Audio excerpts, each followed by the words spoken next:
Hey guys, in this video I'm going to show you how to install Ledger Live on a new computer. If you find this video helpful, please consider to like this video and subscribe to my channel. In saying that, let's just jump straight into the video.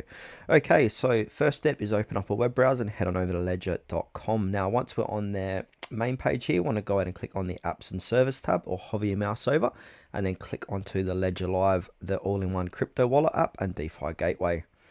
Now from here, you're going to be on the download page. So if we scroll down a little bit, we can see download for Windows, Mac, Linux, iOS, or Android. So choose what operating system you're running.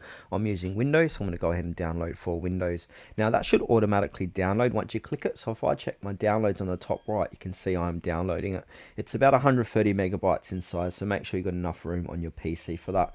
And it should take less than a minute depending on your internet speed. So I'm going to pause this video and get back to you once this has finished downloading.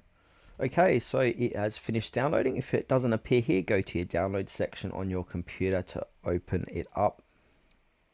And then click yes on the next screen. And then from here, it should start the installation process. So here it is here. I'm just going to minimize this window and make it easier to see.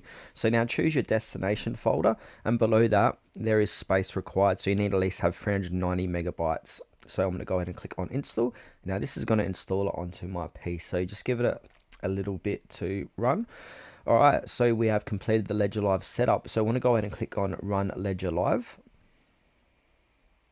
Now you should have a screen that looks like this. So the most secure cryptocurrency and NFT wallet. So I want to go ahead and click on Get Started or New Device by a Ledger. So go ahead and click on Get Started and then accept that. And now choose your ledger. So this can be Ledger Stack, Ledger Flex, Ledger Nano S, Ledger Nano S Plus, or Ledger Nano X. So I'm just going to go ahead for this demonstration, click Ledger Stack. Now from here, we need to connect your Ledger Stack to your computer with the USB cable. So go ahead and connect that up. And then you might need to unlock it with your PIN. And then Ledger Live will ask you to allow Ledger Manager and then approve it on your device. Now you can add your crypto accounts by clicking accounts, click on add account, choose your coins like Bitcoin, Ethereum or others and let Ledger Live sync your balances. Now from here, you might be able to enable a password lock. So for extra security, you can enable password lock under settings, general and then password lock.